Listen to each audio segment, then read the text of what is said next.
every day when the subject of your interview is also driving you around. I have a very, very special guest today, and he is get ready, set, go. Anish Shah, Dr. Anish Shah with us, the CEO and MD of the Mahindra Group, driving us during this very special interview in the Batman edition. 999 of these cars got sold out in 137 seconds, and you can see why it's beautiful. Dr. Shah, thank you so much for doing this. It's great to be here with you, Tamanna, and I love driving this car, so that's easy.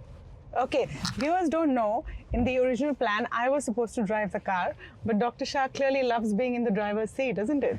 I've loved driving from a very, very long time, so the vehicles we have now make it a lot more fun to drive as well. Yeah, but my question was, do you love being in the driver's seat?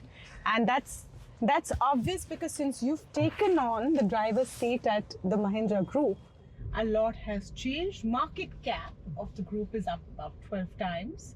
There's been a pivot in strategy as well. Let's start there. Okay. It has been a great journey, but I would give a lot of credit as I start to the foundation that our leaders have built. And it's a foundation from a value standpoint. We talk about being purpose-led, and we've actually been able to show that being purpose-led builds a trust that enables you to perform better. It's a foundation from the standpoint of investments that have been made in the past. The Mahindra Research Valley is a classic example of such an investment that our auto business is now leveraging to create much better vehicles. The foundation from the standpoint of the people we have, the culture we have, and that's enabling us to give results that surpass expectations today. So I will start, as I said, with credit to our founders or to our past leaders who helped build this. And then our current leaders have taken it to a very different level. And to your question around being in the driver's seat, yes, I love being in the driver's seat, but more often than not, I have to be in the passenger seat or a cheerleader for our leaders. Because that is the power of a federation. The power of a federation is empowering our leaders in a very different way. And it's that empowerment that has made them successful. You know, I'm quite impressed at how you're skillfully navigating Mumbai's traffic while answering all of my questions. That's quite cool. But I think one strategic direction that you've given the company the time you've been here, and first non-family CEO running this conglomerate, 3 lakh plus employees there. You're in a lot of, this is more than just a car company. And that is something that you have stressed upon as well. It is, and that is often forgotten in the excitement of our cars. Yeah. And it's great to see that excitement. But we have many businesses, many leaders who have done a remarkable job. If you look at the last 5 years, cumulatively, auto has contributed to 25% of our profits. Our farm business has contributed to 37% of our profits. And services, which is often looked at as sort of an also ran for us, has been a key factor in driving up profits as well at 38% of our profits. Our growth gems collectively were valued at 8,000 crores 5 years ago. Today they're valued at 56,000 crores. And that's a level of not just value creation, but positioning that leaders of our growth gems have enabled. And these businesses are on a very good track to be able to be far larger over the next few years and be able to create much more value for our investors. No, but I want to understand the why of it. Why the push to go beyond, and in terms of revenues, bulk of the revenues still coming from auto, profits at 25%, but why the push to go beyond the identity of an auto company or a passenger vehicle company? Of course, tractors is a big part. In many ways, Tamanna, we have been much broader than auto. And we just haven't talked about it as much. Some of the businesses were not as profitable in the past, which therefore also led us not to talk about it. But what we see today is the Mahindra Group playing in 70% of India's GDP. That is what our businesses represent today. And for us to be able to make a much bigger contribution to growth in India overall and be able to take advantage of India's growth to create a company that is globally relevant. So for us, therefore, that's important to reflect the fact that the Mahindra Group is not just an auto company, it's one that plays in 70% of India's GDP, that has multiple businesses that are very well positioned. If you look at aspirations of our businesses and the current performance as well, it's remarkable to see where we are. That's what we covered during Investor Day. And that, again, is a reflection of our leaders and associates in each of these businesses performing at a very different level. It also reflects the power of our federation. And that's something that has not been fully understood. The power of our companies being able to transfer talent across the group, to be able to take technology and be leaders in technology, learn across the group from that perspective. The power of trust that our customers have. And all of these things collectively make a huge impact in terms of performance of our businesses, and which is why our businesses have been able to perform far better than anyone else in their industries, and thereby create the value that our investors are seeing today. So when you talk about the growth gems, and we're going to come to the car and what the Mahindra Born Electric story stands for in a bit, but when you talk about the growth gems, Dr. Shah, not all of the gems are shining as bright, if I may say so, and investors look at it as well. You would have been right on that statement a year ago. Really? Today, every single business of ours is on a very strong path and doing very well. In some cases, you may not see that in the numbers as yet, but what we see from the products they have, how they're positioned in the market, they are at a very different trajectory than they were over the last year and clearly over the few years prior to that. So Mahindra Holidays, for example, we're going to see a huge change, you think, in 2026? So let's take life spaces, as you mentioned that. GDV, which is effectively buying land gross value that will result in sales, and pre-sales are the two key metrics that the business looks at. For pre-sales, our goal for this decade now is to grow 14 times. The business has set out a number of 10,000 crores for pre-sales in fiscal 30. And for that, we've had to grow our GDV dramatically, which has happened already. 75% of what we need for the next 5 years has been acquired already in terms of land. And the business feels that a 14x number is less than what they'd ideally like. It's also a business that's a lot more profitable now, which is where we're putting capital into it. We did not put capital for some time because we had questions around profitability. Yeah. Those have been addressed very well. And as we put more capital, the business wants to grow faster than 14x. So that's the kind of growth we're seeing in real estate. Holidays, we have just announced moving from timeshare to hospitality with an aspiration to be the #1 leisure hospitality player in India. And we're very well positioned again to do that with the resorts we have in India. We have 100 resorts in India today. We've got customers who are very happy when they come to our resorts, and we want to be able to do that for a broader set of customers now. We're also getting into a new space to create signature resorts, and they're going to be very high quality resorts that enable families to go away to come together. And that again is a key need for us here. So Holidays is a business that is transforming itself. Logistics, with the new leader we have, is one that is significantly transforming itself now. And again, you don't see that in numbers as yet, but what you will see in logistics is they're going to be able to deliver a lot more and be the #1 integrated logistics player in India. So, okay, since we're driving on that one nice road in Mumbai where you can actually feel the power of the car that you're driving, tell us about your love for driving, where we kind of started this interview from. My love for driving began a long time back. I'd say even before I was in my teens, but I wasn't quite allowed to drive too much at that point, and has just grown over the years. Yeah. Across the world in different countries, beautiful roads, and even Bombay traffic. I don't mind driving Bombay traffic at all. Really? I love it. It's a great feeling. I don't drive as much now as I used to, but it's one that I've always enjoyed. Which car do you drive? I drive the XCV90. Okay, so you do And, drive your own car. Oh, of course, and it is phenomenal. And this is one I can confidently say for anyone who drives other cars: just drive the XCV90, do it in race mode, and it's going to be difficult to go back to any other car. Why such Yeah. complicated names with single letters for all of your cars? It's a bit like Musk's kids. Sometimes it's difficult to figure out which one is which. What is the philosophy behind that? There is some complication we need in life sometimes. It's a good thing to have.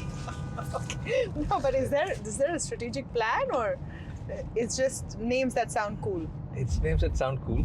It's names that, in some ways, are linked to some of our strong brands. The XCV700 Yeah. comes from the XCV500, which built a very strong brand.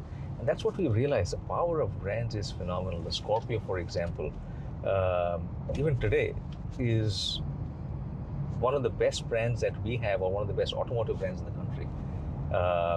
The Thar clearly is, but some of these have stood the test of time and have stood out really well.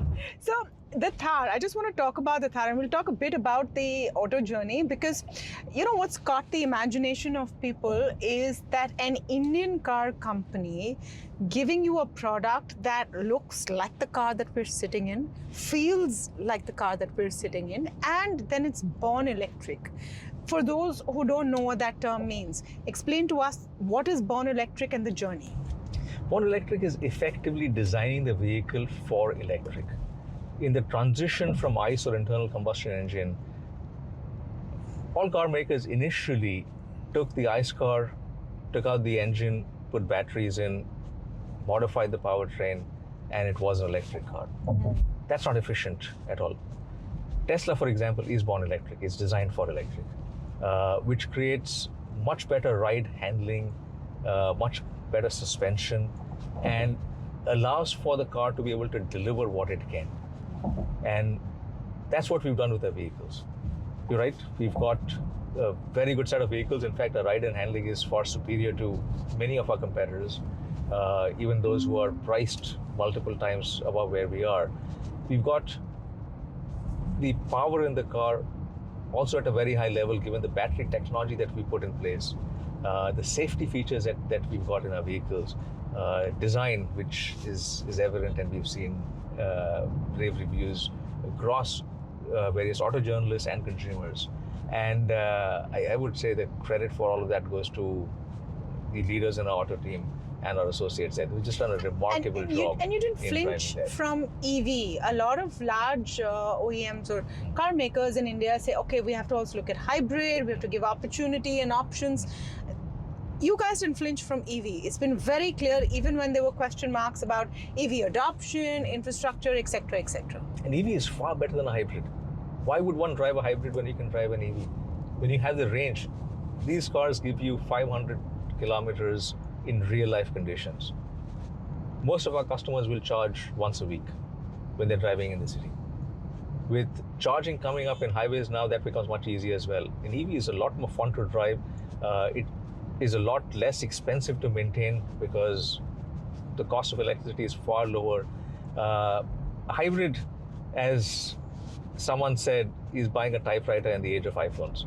So why would you do that when an EV is available? No, but strategically, to have more options for consumers, it was never a path that you wanted to go down. It wasn't, because we just felt that an EV vehicle was far better for the customer as well. And a hybrid does give a short-term advantage where you may not have enough charging infrastructure in play, and that's what allows you to be able to take a hybrid on longer drives on highways. But that's changing rapidly. That charging infrastructure is coming in very rapidly, and once that comes in, that advantage of the hybrid goes away as well. So in effect, you've got a better car, it's less expensive, it is much cheaper to maintain. I want to come back to the broader group strategy that you talked about. What do you see as the biggest challenges to this plan? Many of the targets we've set over the last few years, we've achieved or surpassed as well. And that gives us more confidence around the fact that we can continue to do that. So these are targets that we feel are realistic. Yes, there are risks. We see the world around us changing dramatically. We used to talk about black swans. I think we see a black swan every week now in some form. Yeah. But we've had the resilience to be able to adapt to that. And what we realize that it creates opportunities. So you can't sit back and say that something's happened that's really caused a problem for us and therefore we are frozen. We've got to be agile, move fast. And that's one thing we've been able to get as a group, which is the agility, the nimbleness of a startup in a group that is at a very large scale.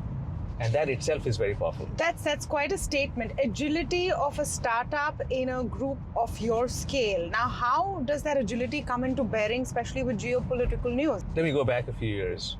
During COVID, we had a huge shortage of semiconductors. Yes. And we had messages that came in literally every day or every week saying, we can't send you the key for your car because this semiconductor and the key is not available. Or the wireless charger that you have is not available, or the steering wheel cannot be put in. And we had to manufacture cars without steering wheels or wireless chargers or keys till that part came and then put the part in and then had that car go out. So our teams have gone through a tremendous amount of turmoil. And it didn't stop there. With the rare earth crisis more recently, with other supply chain issues that we've seen, we've consistently had to react to things. And we've been able to build that muscle to react to things quickly. And that's helped us. So we will continue to have these. There will be supply chain shocks, there will be various other things. But that's something that we've taken as part of life. And we said we've got to work around it and find solutions to them. And so far we found solutions to them. And we have to continue thinking ahead and saying, what could other potential risks be? But the biggest risks are the ones that we don't even know about today, right? Which we can't think of. And we just need to have the ability to move fast to do it. Your question on what makes us agile. This is around one thing that we tell people that is the toughest to do, which is do less. So what we tell all our leaders is think big, do less, execute flawlessly. Think big, as you've seen, is happening. And yes, it takes a few things for it to happen. It takes the courage to be able to say something's possible, I'm going to go out and do it. It takes the environment for leaders to feel that I will be supported in this. If something doesn't happen well, if I fail, I will still be supported because I've tried my best, I've put in the effort, and I've done what I could do in this space. So, given that we are seeing our leaders thinking big, do less is very difficult because most people want to do more. And that's one mindset change we've been able to drive across a group, which is a leader is not defined by the amount of territory you control. A good leader is defined by the amount of value you create. And therefore, if you're doing less, you have the ability to execute flawlessly because you're focusing on a smaller set of things. What does do less translate into in real terms? Does it mean, say, less products? Does it mean more structured growth? What does it actually mean? It means prioritizing ruthlessly for everything. It does mean less products. If you look at the success of the auto business, which we've been talking about, one of the key decisions was we will not make sedans. We will not make multi-purpose vehicles as we had done before. We will not make smaller SUVs. We're going to focus on authentic SUVs. That was only 19% of the market 5 years ago. Yeah. And we said we will focus on that 19% of the market. And by doing that, we are now number 2 in the entire 100% of the market today. So that's one aspect. It's prioritizing on which business lines are we in, because there are multiple small things that every business will have. How do we cut those out? If it doesn't matter, don't do it, but play to win. Wherever we play at scale and play in a manner where we can win significantly. And also pivot maybe when you need to. So what you said earlier, I just want to come back to that. For Mahindra Holidays, moving out of the timeshare identity that it has had. It's always been a timeshare product. That's right. What was the thinking about it? Was it also realization that perhaps in this day and age, the timeshare product is not what punches like it used to? To some extent, yes, but timeshare is still valued by a lot of folks because there's tremendous value in being able to lock in your holidays for the next 10 or 15 or 20 years at today's prices. So our customers see a lot of value in that. Timeshare, though, is 8% of leisure hospitality. So we could look at ourselves and be very happy that we're the number one timeshare company in India. But we also see our customers who are very happy when they come to our resorts. And not everyone will either fully appreciate the value of timeshare or may not be ready for it. In which case, how do we serve a larger group of customers? And that's the reason for us to take that next step or pivot to say that we will go into leisure hospitality overall and give our customers a choice. If they like a timeshare product, we will have one for them. If they would like to come in a different set of resorts, then we have that as well. And we leveraging the strengths that we've already built in terms of delivering fantastic customer experiences and being able to do more with it. What are going to be some of the key levers going into 2026 for the group, for you? We talked about geopolitical, the way things are working out, geopolitical situations, a lot of inward-looking thought across regions, right? Prioritizing their own supply chains, their own companies, not really importing as much. Protectionism is one way to put it. How do you fight against all of that? On top of it, AI and how that's going to change things. How do you as a leader look at some of these things? We have to be ahead of the curve on all of them. We have to be proactive. Some things will happen that we have to find different solutions for it. But on balance, we look at ourselves as keep our heads down, stay on course. We have a very good path. We've got great growth momentum in our businesses. We're seeing great demand across many of our businesses. And we just have to execute. To us, that's the most important thing.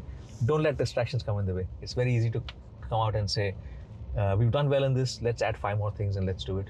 Our challenge is not to add those 5 things, to continue on the path we've outlined and be able to deliver well. Why the idea of this Batman edition? I think the Batmobile has been one of the iconic vehicles. Yeah. And we've created one that rivals that. And as many of our customers saw this initially, and many of our associates, they talked about it saying, this is like a Batmobile. So we reached out to Warner Brothers and said, look, can we do something here together? Oh, the design came first and then you said, okay, let's... The design came first and then it was something that folks looked at and said, well, this is what it could be. And therefore we reached out and said, look, can we do something together here? And that's why we've created a limited edition. We're doing the next one with Formula E because this car also represents what Formula E stands for. And that's going to be the next limited edition. We'll have a few more that come out as well. So the ability for this vehicle to be able to adapt to many such iconic brands is what we're leveraging. We're almost here. As we're wrapping up this conversation, one of the things that you've said is an aim that you have for the group is to make this one of the most respectable companies. And I found that interesting because it was not profitable, not largest, but respectable. And that's something you can't really quantify, right? That's right. What was the thought behind it, and respectable how? So this is an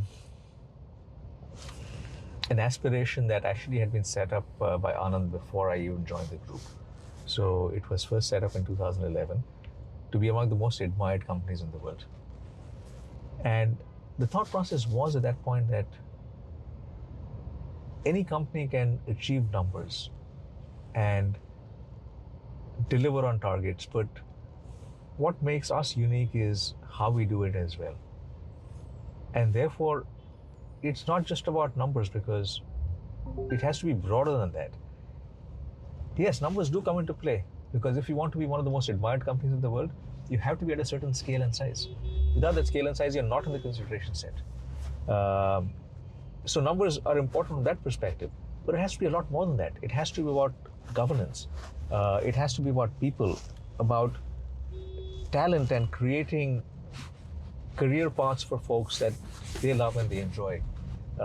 It's about enabling people to be the best they can. It's about contributing to society and playing a bigger role. I think all of those factors come into being one of the most admired companies in the world.